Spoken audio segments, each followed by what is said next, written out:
Are you sure? PA mo lang siya, Johan? Sita na nakababatang kapatid ni Samantha na si Jamia nang makipagkita ito sa kanya para iabot ang ilang mga personal na gamit ni Samantha na nakuha nito sa kwarto nito. Hindi mo naman siguro kaagad papalitan si Samantha, hindi ba? Jamia, ano na naman bang pumasok sa isip mo? Hindi alam ni Johan kung matatawa o maiinis sa dalaga. Nasa Amerika si Jamia nang pumanaw si Samantha dahil doon ito nag-aaral. Hindi na ito nakadalo sa libing ng kapatid since naging abala ito sa exams. Kaya ngayon lamang ito nakarating. Nagkibit ito ng balikat. Not that you are not allowed to. Pero sana kung kukuha ka ng kapalit ni Samantha, yung sanang ka-level man lang niya. Sabi pa nitong bahagyang sinipat si Hazel na nasa kabilang mesa habang naghihintay sa kanilang pag-uusap. Hindi sa isang alalay lang. Hey Jamia, saway niya rito. I'm sorry Johan, anitong napahinga ng malalim. Ako sigurong unang masasaktan kapag nalaman kong pinalitan mong kapatid ko. I mean, hindi naman ganun kadaling kalimutan ang pinagsamahan niyo ni Samantha, hindi ba? I know. Sa palagay mo ba ganun lang kabilis ako makaka-move on? Ginagap ng dalagang isang kamay niya. I know, right? Kaya if nalulungkot ka, nandito lang ako para sa'yo. Bahagyang napaangat ang isang kilay ni Hazel habang palihim na nakamasid sa dalawa. Ewan pero unang kita pa lang niya sa kapatid ni Samantha ay hindi na niya ito gusto at ramdam rin niyang hindi rin naman siya nito gusto. Unlike nang makita niya si Samantha, palagay na kaagad ang loob niya dito and vice versa. Pero ang isang to, pakiramdam niya inis na inis sa kanya. Nahuli pa nga niya tinignan siya nito mula ulo hanggang paa as if gusto nitong ipagkumpara ang mga itsura nila.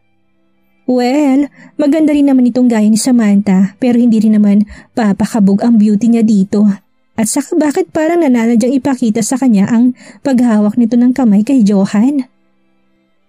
At kung makamamatay ang tingin, palagay niya kanina pa siya natigok sa talas ng tingin pinupukol nito sa kanya. Napatingin sa pineapple juice na iniinom niya. Wala bang balak umorder ng pagkain ng dalawang to? Nakontento na sa kape? Tinawag niyang waiter dahil hindi na talaga siya makatiis. Umorder siya ng pasta at banana cake. Pakisabi na lang doon sa mistisong lalaki, iawas na lang niya to sa sweldo ko. Bulong niya sa waiter pagkatapos umorder. Para napatawa pa sa kanyang lalaki. Nang muli siyang mapadako sa kabilang mesa ay nakita niya nakatingin si Johan sa kanya at waring amuse na amuse. Wala ka na bang ibibilis dyan? Ang sakit na talaga ng tiyan ko. Sabi ni Hazel kay Johan habang papauwi na sila. Ramdam niyang paninindig ng balahibo sa sobrang pananakit ng kanyang tiyan. Naparami kasi ang kinain niya. Umorder kasi siya ng pagkain habang naghihintay kina Johan at Jamia. Hindi naman kasi niya alam na may buffet silang pupuntahan ni Johan pagkatapos doon. Siyempre buffet, kumain din siya ng kumain. Ang dami mo kasing kinain, umorder ka pa ng kung ano-ano kanina. Singhal nito sa kanya. Hindi mo naman kasi sinabing may buffet tayong pupuntahan. Sita niya rito. Wala ka na bang ibibilis pa? Traffic, hindi ba? Napapikit siya. Umaasa na lamang siyang hindi siya magkakalat sa loob ng kotse. Kahiyahiya ito kapag nagkataon. Baka isumpa siya ni Johan kapag nagkataon. Kaya naman, nang sawa kasi makarating sila sa bahay, halos takbuhin na niya ang banyo. Napapailing lamang si Johan habang nakasunod sa kanya ng tingin. Kailangan ko ba talagang matutong mag-swimming? Halos namimilipit ang mga paa ni Hazel. Hindi siya sanay na mag-bathing suit kaya naman ang higpit ng hawak niya sa malaking tuwalyang nakatapis sa kanya. Nilingon niyang female instructor niyang mukhang lalaki saka muling tiningnan si Johan. Sayang lang yung ibabayad mo sa kanya. Paano masasayang? May amusement sa mga matang tanong na lalaki sa kanya. Napatungo siya. Bakit pakaramdam mo? Sa akin mo binubunto ng galit mo sa nangyari kay Samantha. Halos panas lamang na tanong niya rito. Don't you get me, Hazel? Kailangan mong matutong lumangoy kaya magpasalamat ka na lang sa akin imbis na magreklamo, okay? Sabi nitong mukhang naiirita na naman. Sige na, puntahan mo na si Miss Hilario. Kanina pa siya naghihintay. Pagkasabi noon ay tinalikuran na siya nito. Nilapitan niyang babae. Medyo hisitant pa siyang tanggalin ang nakatapis niyang tuwalya sa katawan. Ngunit kinalaunan ay nawala ng iyang nararamdaman niya. Ang totoo, gusto naman niyang matuto.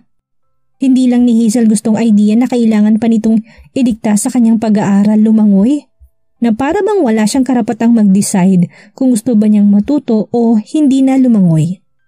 Oo nga ito ang boss niya sa kumpanya, pero hindi siya robot na kailangang sumunod sa bawat sinasabi nito. May sarili pa rin naman siyang buhay, kaya ayaw niya ng ganitong may gustong magpatakbo sa buhay niya. Simula nang mamatay ang mama niya, natuto na siyang magdesisyon para sa sarili niya since na-focus ang papa niya sa bago nitong asawa.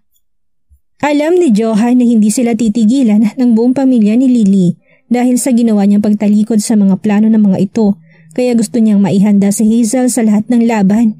Hindi na niya papayagang may isang nilalang ang masayang ang buhay nang dahil sa kanya. Kaya nga hanggat maaari gusto niyang nakadikit sa kanya si Hazel. Muli na namang bumakas ang lungkot sa mga mata niya nang maalala si Samantha. Para tuloy gusto na naman niyang lunurin ng alak ang sarili. Ngunit naisip niyang hindi siya pwedeng palaging ganoon. Hindi pa tapos ang laban. Paano niya babalikan ang mga kaaway niya kung palagi siyang lango sa alak? Kailangan niya magpalakas? Kailangan niya patalasin ang kanyang utak at palakasin ang kanyang katawan para sa muling pakikipagtunggali. This time, titiyakin niyang mapapatumba na niya ang lahat niyang mga kalaban. Kumuha lang siya ng masana sa fridge, saka nagtungo sa kanyang kwarto. Mula doon ay dinig niya ang tili ni Hazel. Napailing siya at curious na sinilip ito sa bintana. Napangisi siya nang mapansin mukha naman itong nag-e-enjoy. Ngunit unti-unting napalis ang ngiti niya nang makita niya itong umahon. Hindi niya may paliwanag kung anong eksaktong nararamdaman niya ng mga sandaling iyon habang nakatingin siya sa napakagandang katawan nito. Basta ang alam lang niya, may gumalaw at tumigas sa pagitan ng kanyang mga hita. Kahit nakabukas ang aircon ng kanyang kwarto ay pinagpawisan siyang bigla, as if may isang kamalayan sa pinakatagong bahagi ng kanyang pagkalalaki ang biglang nabuhay. Napakurap-kurap siya sa napapailing na dinampot ang remote control na nakapatong sa mesa. Pinindot niya yon. Ilang saglit lang ay bumaba ng blinds. Padarag siyang nahiga sa kama at binuhay ang malaking TV. Ngunit nainis siyang parang hindi niya magawang tanggalin sa utak niya ang maalindog na katawan ni Hazel. Pakiramdam tuloy niya nagkakasala siya kay Samantha. Kamamatay lang nito, heto't parang pinagpapantasya na kaagad niya ang ibang babae. Natigilan siya. Pinagpapantasyahan? Napaismid si Johan sa kanainis na tumayo't nagtungo sa banyo para pawiin ang init na nararamdaman. Hindi naman kasi siya manhid. Lalaki lang siya kaya natural lang na paminsan-minsan ay makaramdam siya ng ganito. Hindi naman nakakapagtaka dahil napakaganda naman talaga ni Hazel. Ani ang pilit na dinidepensa ng sarili. Teka, bakit nga ba nagpapaliwanag ako sa sarili ko? Daing ng utak niya. Napasandal ang kanyang mga kamay sa wall habang patuloy ang pagpatak ng tubig sa kanyang buong katawan. This is insane. Kailan pa siya naging defensive? Natutuwa si Hazel na bago matapos ang araw na yon ay natutunan niya mag-floating. Kung tutuusin ay tama rin naman si Johan, kailangan nga talaga niyang matutong lumangoy. Hindi niya alam kung kailan darating ang aksidente. Mas mainam ng pinaghahandaan niya yon. Pagkatapos magbanlaw at makapagpalit ng damit ay nagmamadali na siyang nagluto ng pagkain nila ni Johan dahil nagugutom na siya. Tsak niyang gutom na rin ito. Nagluto siya ng pasta with Spanish sardines. Nang matapos magluto tinawag na niya sa kwarto si Johan gamit ang kanyang phone. Dinner's ready, ani rito. Okay, tipid na sagot nito sa kanawala na sa ere. Kibit balikat na tinago niya ng kanyang phone at nauna na siyang kumain. Gutom na talaga siya. Talaga bang hindi ka marunong maghintay? Sita nito sa kanya nang bumaba. As if ikakamatay mong ilang minutong paghihintay. Pasensya na gutom na talaga ako eh. Parang napapahiyang sabi niya. Kinuha niya ito ng pinggan at tinidor. Nilagyan niya na rin yun ng pasta. Kain ka na, sir. Kumuha rin si Hazel ng baso at sinalinan niya ng orange juice. Sir, sabi nitong napaismid. And yet, nauna ka pang kumain sa akin. Sabi nitong napapailing. Hindi ko alam kung saan mo nilalagay yung mga kinakain mo. Nagkibit balikat lang siya sa kamuling hinarapang pagkain. Gutom na gutom si Hazel. Sa ngayon ay ayaw muna niya makarinig ng kung ano-ano mula dito. At pwede bang dahan-dahanin mo nga yung pagkain mo? Para ka sasabak sa gera. Sabi nitong pinunasan ng kanyang bibig ng tissue paper. Natigilan siya sa panguya dahil parang may kuryenteng gumapang sa buong katawan niya sa ginawang yun ni Johan. Nang magangat sa Hazel ng muka ay sakto nakatingin din ito sa kanya kaya nagtama ang kanilang mga mata. At waring may umalpas na namang mga paru-paro sa kanyang dibdib na mga oras na yon. Gusto niyang murahin ang kanyang sarili. Bakit ba na magsabog ang Diyos ng kagapuhan ay sinalo ng lahat ng lalaking ito? Hindi tuloy niya mapigilan ang sariling hindi magka-crush dito. Pero bakit ganito? Parang hindi na lang basta crush ang nararamdaman niya sa lalaking to. Napalunok siya. Bigla siyang sininok sa naisip. Parang may kung anong takot siyang naramdaman. Mabilis na nagbaba ng tingin si Hazel nang ma-realize na nakikipagtitigan din ito sa kanya. Hindi niya alam kung bakit biglang may naramdaman siyang takot. Para pa nga may narinig siyang maliit na boses sa pinakasulok ng puso niya na waring gusto siyang pagtawanan. Parang sinasabing, "Ay naku Hazel, humahanap ka ng sakit ng ulo? Komplikado na ang buhay mo, gagawin mo pang delikado." Umay siya ng upot na kunwaring hindi naapektuhan sa presence nito and yet hindi niya mapigilang kabahan. Feeling tuloy niya kumukuha siya ng pagsusulit sa klase sa tindi ng kabang nararamdaman niya. Lalo pa at ramdam niyang nakatingin pa rin ito sa kanya. Binilisan na lamang ni Hazel ang pagkain. Kaya kahit bitin pa ay hindi na siya sumandok ulit. Nilagay niya sa sink ang kanyang pinagkainan. "Tawagin mo na lang ako kapag tapos na kayong kumain para sabay-sabay ko nang huhugasan ng mga yan." Ani ang nagmamadali ng pumanhi papunta sa kanyang kwarto. Nang makapasok sa kanyang kwarto ay natitense na sumandal siya sa pinto. Muli ay naalala niyang pakiusap sa kanya ni Samantha. May pait sa mga labing napangiti siya. "Samantha, mukhang akong napapaibig na lalaking yun, not the other way around. This is not good. Ayoko." Dumapa siya sa kama habang paulit-ulit na pinapagalitan ang sarili. Nasa ganun siyang posisyon nang marinig niyang may kumatok sa pinto ng kanyang kwarto. Mabilis siya napabalikwas at ewan kung dahil sa kaba o sa katangahan, nadapa siya. Kumalabog ang buong kwarto sa lakas ng pagkakabagsak niya. Napatili tuloy siya. "Hazel, what happened?" Dinig niyang tanong nito mula sa labas ng pinto. Kinakalampag nito yon pero nakalakang pinto kaya hindi ito makapasok. Pinilit niyang tumayo pero parang may napilipit na ugat sa paa niya. Kumikirot yon kapag gumagalaw siya. Mangiyak-ngiyak na napatingin siya sa paa niya. Ilang sandali pa at bumukas ang pinto. Kunot noong nakatingin sa kanya si Johan, kaagad itong lumuhod para suriin siya. Bahagyan itong ginalaw ang binti niya. Napasigaw siya sa sakit. "Shit!" Sambit nito na makita ang paa niya. Binuhat siya nito at inupo sa couch. "Bakit naman kasi hindi ka nag-iingat?" Sita nito sa kanya. Lumabas ito ng kwarto niya. Ilang minuto lang ay may dala na itong first aid kit at ice pack para gamutin siya. Pinitik pa nito ng bahagyang paa niya. "Mas masakit to bukas," sabi nito sa kanya. "Ano ba kasing pinagagawa mo? Pati ba naman simpleng pagbubukas ng pinto, kailangan mo pang maaksidente?" Parang nakikipag-usap sa batang sabi nito sa kanya. Humabang nguso niya. "Ginulat mo kasi ako, nataranta tuloy ako." "Ginulat? Saan? Bakit kailangan mong mataranta?" Natigilan si Hazel. Bakit nga ba kailangan niya mataranta? At bakit hanggang ngayon ay parang natataranta pa rin siya? Nagiinit din ang kanyang buong katawan at namumulang kanyang mga pisngi. Lalo na ngayon nakatingin sa kanya si Johan o nakatitig sa mas tamang kahulugan ng salita. "Sino bang hindi matataranta sa'yo?" Katuwiran ni Hazel na halos pabulong lang habang nagsasalita siya. "Parang palagi kang nasa emergency mode tuwing kinakausap mo ko. At parang nanunod sa mga kalamnan ko mga tingin mo ngayon." Gusto sana niyang idugtong. Umiwas na siya ng tingin dahil pakaramdam niya nalulusaw na siya.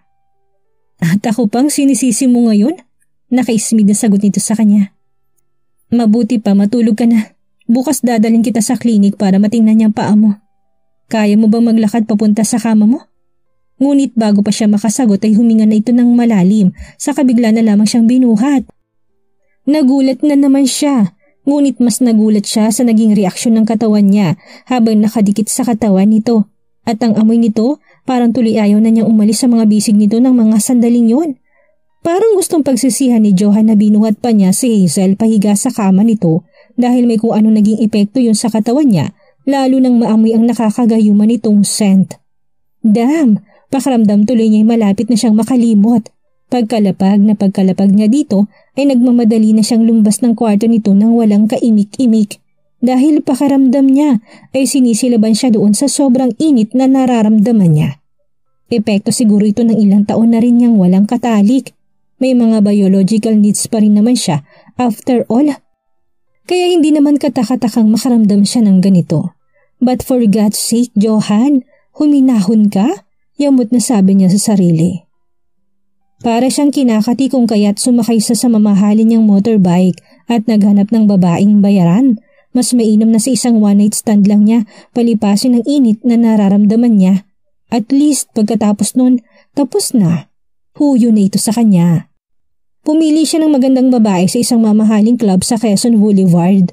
Nag-check-in sila sa isang first-class motel. Siyempre pa iniredy niya ang kanyang protection. Hindi siya gumagamit ng babae not unless wala siyang dalang kondom. Siyempre iba naman si Samantha. Bukod kasi sa mahal nito nakakasiguro siyang malinis to. Hindi kagaya ng mga babaeng bayaran.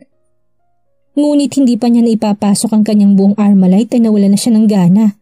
Naiinis siya dahil habang nilalaro niyang katawan ng babaeng kasama sa motel ay wala naman doon ang utak niya. Si Hazel ang naiisip niya. Shit, never pa siyang nagpantasya ng ganito sa isang babae. What's wrong with me? Masyado ba akong nangungulila kay Samantha kaya napagdidiskitahan kong babae yun? Do I see Samantha in her? Isang buwan pa lang namamatay si Samantha, heto't nagpapantasya na kaagad siya sa ibang babae. Galit na galit siya sa kanyang sarili. Hey, magtatalik ba tayo o tutunganga ka lang dyan sa isang sulok? Irritableng tanong ng babae sa kanya. Ayoko na nabibitin ako. Tinignan niya lang ito ng masama saka nagmamadaling dinampot ang pantalon na nasa bangkot sinuot. Anak ng titing, iniinsulto mo ba ako? Singal ng babae sa kanya ngunit parang walang narinig na nagpatuloy siya sa pagbibiyes. Saka dumukot ng pera sa wallet at nilapag sa tapat nito. Hey, hindi ko kailangan ng pera mo. Akala ko ba paliligayahin mo ko? Sigaw ng babae sa kanya pero parang walang naririnig na lumabas na siya ng kwarto. Naririnig pa niyang nagmumura sa loob ang babae. Napailing na lamang si Johan. Tuluyan na nawalang init na nararamdaman niya. Pinaharurot na niyang pabalik sa bahay niya ang kanyang mamahaling motorsiklo. Pagkapasok niya sa loob ng bahay ay muli niyang naramdaman ang init ng katawan na nararamdaman niya kanina. Gusto sana niyang kamustahin ang kondisyon ni Hazel, ngunit nag-aalala siyang baka hindi na niya makontrol ang kanyang sarili kapag nakita na naman niya ito. Kaya sa halip na pumasok sa kanyang kwarto nagtungo siya sa swimming pool at lumangoy. Hindi dalawin ng antok si Hazel. Narinig niyang pag-alis ni Johan. Narinig rin niyang pagdating nito at ngayon ay waring may nagtatampisaw sa swimming pool. Hindi lang siya makatayo para silipin ito sa bintana ng kanyang kwarto. Pero na-imagine pa lang niyang si Johan ang lumalangoy habang naka-swimming trunk ay nag-iinit na naman ang mga pisngi niya. Hindi malis sa kanya ang scent nito. Ang bango-bango, parang sarap matulog na nakayakap dito. At bakit habang iniisip niya yun ay parang namamasang na sa pagitan ng kanyang mga hita? Ang pervert naman niya? Virgin pa siya and yet ang pervert na niya? Patawarin sana siya ng mga magulang niya sa kung ano-anong naiisip niya ngayon. Making fall in love with you. Parang narinig pa niyang sabi ni Samantha sa kanya. Naitanong tuloy niya sa sarili kung sinasapian ba siya ng dalaga kaya siya biglang nagkakaganito. Samantha, tantanan mo na ako. Napakaraming bagay ang dapat kong intindihin kaysa sa pag-aksayahan ng oras ang lalaking yun. Saka hindi siya worth na pag-aksayahan ng time. Ani ang parang tangang nagsasalita. Maski siya hindi sigurado kung sino bang kinukumbinsi niya. Ang kaluluwa ni Samantha o ang kanyang sarili. Shit, gusto na niya makatulog. Kung hindi lang masakit ang paa niya, bumaba na siya at kumuha ng gatas sa kusina. Baka sakali makatulong para makatulog siya. Panay ang balikwas niya, paminsan-minsay napapangwi siya dahil kumikirot ang paa niya. Naalala niyang tanggalin ang suot na bra, baka kaya hindi siya makatulog ay dahil may suot pa siyang bra. At yung ilaw, nakalimutan niyang utusan si Johan kanina na patayin itong ilaw ng kwarto niya bago ito lumabas ng kwarto kanina. Pinag-iisipan niya kung paano niya yun mai-off nang biglang bumukas ang pinto ng kanyang kwarto. I forgot to turn off. Bahagya ito natigilan na mapatingin sa may dahon dibdib niya. Na-realize niyang halos maaninag na ang boobs niya dahil napakanipis ng suot niyang white shirt. Wala pa siyang bra. Parang ilang bultahe ng kuryenteng gumapang sa kanya. Mabilis niyang tinakip ang kanyang mga braso sa tapat ng kanyang dibdib. Hiyang-hiya siyang makitaan siya nito. Hindi ka ba marunong kumatok? Singhal niya rito. I'm sorry. Anitong parang biglang napahiya. I forgot to turn off the lights. Sabay off sa mga ilaw ng kwarto niya. Good night. Sabi pa nito saka narinig niyang sinara na nitong pinto ng kwarto niya. Napakurap-kurap siya. Ramdam na ramdam niyang tensyon sa pagitan nilang dalawa. Nagpanik si Johan. Parang may mga kabayong nagsipagtalunan sa dibdib niya habang naglalakad patungo sa kanyang kwarto habang nasa isip ang kagandahang nakita niya. Muling kumislot ang nagwawala niyang alaga. Gosh, alam niyang malapit na siyang mawala ng kontrol sa sarili. Kailan pa ba siya naging manyak? Mas lalong hindi niya ugaling mapagsamantala. Pero hindi niya may pagkakailang napakaganda ni Hazel. At nakakaakit naman talaga ang maganda nitong katawan. Bakit nga ba naisipan pa niyang i-off ang mga ilaw sa kwarto nito? Malaking pagkakamali ang naging move niyang yun. Or talagang nanadya siya? Pinunasan niya ng towel na nakasampay sa kanyang balikat ang mamasa-masa pa niyang buhok sa kapadarag ng nahiga sa kama. Siguro naman ay dadalawin na siya ng antok dahil halos 30 minutes na rin niyang pinagod ang katawan sa paglangoy. And yet hindi pa rin siya dalawin ng antok. Nakapagtatakang hindi si Samantang umuuko pa ng utak niya ngayon. Ngayon lang nangyaring ina-occupy ng ibang babaeng isipan niya. Hanggang sa dalawin na siya ng antok ay naisip niya si Hazel at ang napakaganda nitong katawan. Pagkagising kinabukasan ay hindi makabangon si Hazel. Tuwing sinusubukan niyang tumayo ay namimilipit sa sakit ng kaliwang paa niya. Mistula iyang tinutornilyo sa labis na sakit. Napapaiyak na siya. Paniguradong mapapagalitan siya ni Johan dahil sa halip na makatulong ay mas lalo siyang naging pabigat ngayon. Sa lahat pa naman ng ayaw niya ay yung nagiging pabigat siya. Pero paano siya makakapagtrabaho kung ganitong makirot ang paa niya? Kapag mamalasin nga naman. Kumakalam na sikmura niya, paano siya magluluto ngayon? At para namang nabasa ni Johan ang nasa isip niya. Narinig niya na itong kumakatok sa labas ng kwarto niya. Hinila niyang kumot at tinakip sa dibdib niya dahil wala pa rin siyang suot na bra. Pasok ka! Bukas ang pinto! May dala itong breakfast para sa kanya. Umorder ako ng breakfast natin. Anitong pinatong ang hawak na tray sa ibabaw ng kama. Breakfast in bed. Nakangising sabi nito. Pero wag kang masanay, ngayon lang to. Tinawagan ko na yung doktor ko. Pinapapunta ko siya dito para matingnan niyang paa mo. Salamat. Sabi niya nakatingin sa mga pagkain in order nito. Gutom na nga ako. 2 sunny side up egg, 1 sausage hash brown, at pancake with maple syrup ang breakfast na in order nito. May kasama pang orange juice at kape. Alam kong mauubos mo yan. Sabi pa nito sa kalubas na ng kwarto niya. Hindi alam ni Johan kung bakit siya napapangiti ng lumabas ng kwarto nito. Basta nagising na lamang siyang masiglang-masigla siya. Na para bang excited siyang masilayan niya si Hazel pagkagising. Alam rin niyang nagugutom na ito kaya nga umorder kaagad siya ng breakfast para dito. Dinamihan niya dahil alam niyang malakas itong kumain. At kung dati walang laman ang utak niya kung hindi ang labis na pangungulila at guilt sa pagkamatay ni Samantha, ngayon ay parang bagong tao siya. Parang nagkaroon ulit siya ng inspirasyon para mabuhay. Maya-may natigilan siya nang ma-realize kung ano itong nangyayari sa kanya. Kaagad niyang inalis sa utak niyang ideyang yon. Siguro maganda lang ang gising niya ngayon kaya siya masaya. No more, no less. Samantalang ilang araw nang inaabangan ni Rose Ann si Hazel sa opisina, ngunit hanggang ngayon ay hindi pa rin niya ito napagkikita. Kahit sa kantin hindi niya rin ito nakikita tuwing lunchtime. Matutuwa siya kung natanggal ito sa trabaho. Pero maging ang CEO ng company hindi niya rin napagkikita kaya mas lalo lumalakas ang kutob niyang may ugnayan talagang 2 yun. Kailangan niyang malaman kung ano yon. Inalam na niya sa ama kung anong exact address kung saan nakita niya to. Sinubukan niyang pumasok sa loob ng subdivision pero hindi siya nakapasok. Exclusive lang daw yun sa mga nakatira doon. Napagkamalan pa nga siyang kasambahay at tinatanong kung sinong amo niya. Inis na inis siya. Itong beauty niyang ito ay napagkamalan siyang katulong ng security guard doon. Naalala tuloy niya sinabi ng kapatid niya. Siguro raw, kaya galit na galit siya kay Hazel ay dahil nagmumukha lamang siya nitong alalay kapag pinagtabi sila. Actually, isa rin yun sa mga dahilan kaya malaking galit niya kay Hazel. Dahil kahit na anong gawin niya, hindi niya ito malamangan. Napipikon siya. Lalo na kapag naalala niya nung mga bata pa sila Palagi nila siyang naikukumpara sa maganda niyang pinsan. Masakit lalo pa tuwing humaharap siya sa salamin ay nakikita niyang malaking kaibahan niya. Hugis square ang hugis ng kanyang mukha. Pangahan siya kaya may kantong kanyang baba. Hindi rin katangusan ang kanyang ilong. Hindi makinis ang kanyang balat at hindi siya pinalad na maging matangkad. Habang si Hazel, matangkad, sexy, matangos ang ilong, makinis ang balat, magandang mukha. Lahat ng magagandang katangian taglay nito, kabaligtaran na meron siya. Talino lang talagang may pagmamalaki niya.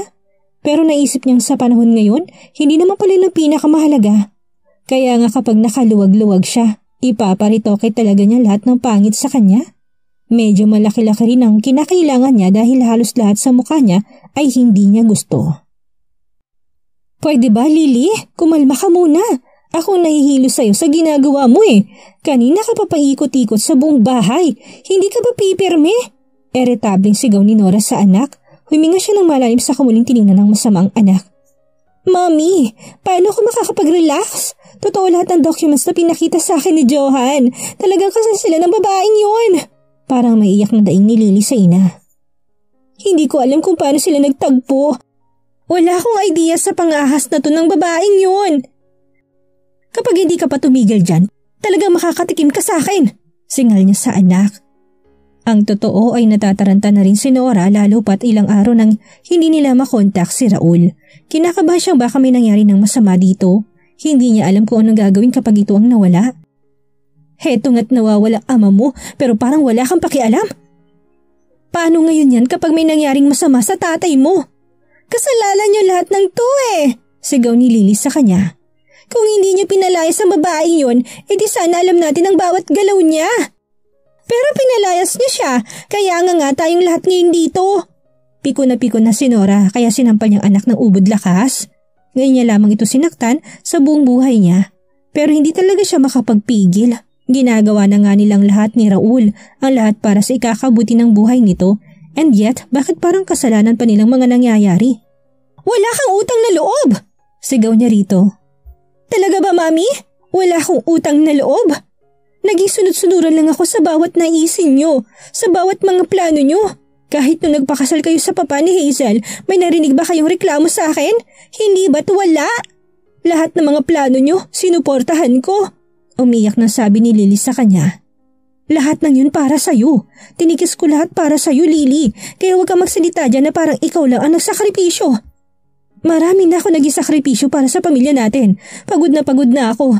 Kaya huwag mo ko sumbatan kung pumalapak man ang plano mong pangasawa na laking yon. Kasalanan ko ba kung pinanganak ang pangit? Gigil na sabi niya sa anak. Napahumindig si Nora sa sinabi niya. Sa kauna-unahan kasing pagkakataon ay ngayon lang siya naging ganito ka-honest sa anak. Buong buhay kasi nito'y pinaniwala niya itong maganda ito. Siyempre pa, sino pa bang magmamahal sa sarili niyang anak kung hindi siya? Ngunit ngayon ay panahon na para tanggapin nilang mag-inang katotohanang pangit ito. Ewan ba niya kung bakit wala man lang itong nakuhang ganda sa kanya?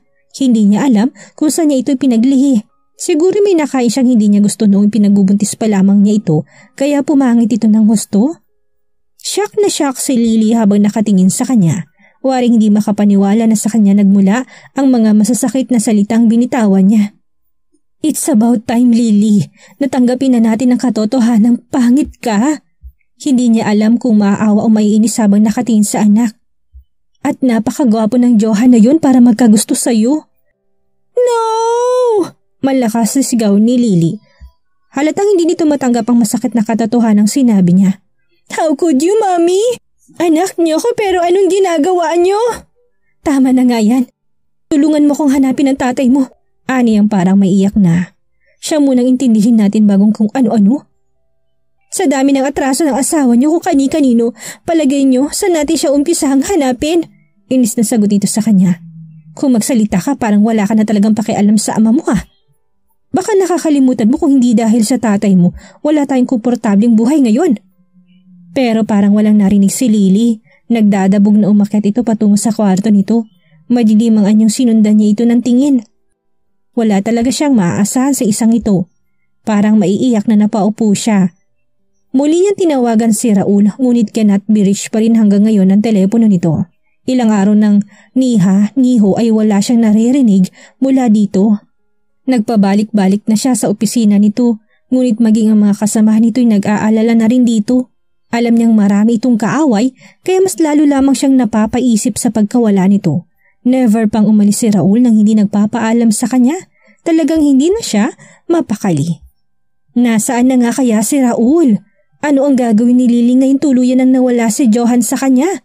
At si Rose Ann, magawa kaya niyang malaman ang tungkol sa relasyon merong si Hazel kay Johan? Yan ang ating aalamin sa susunod nating kabanata.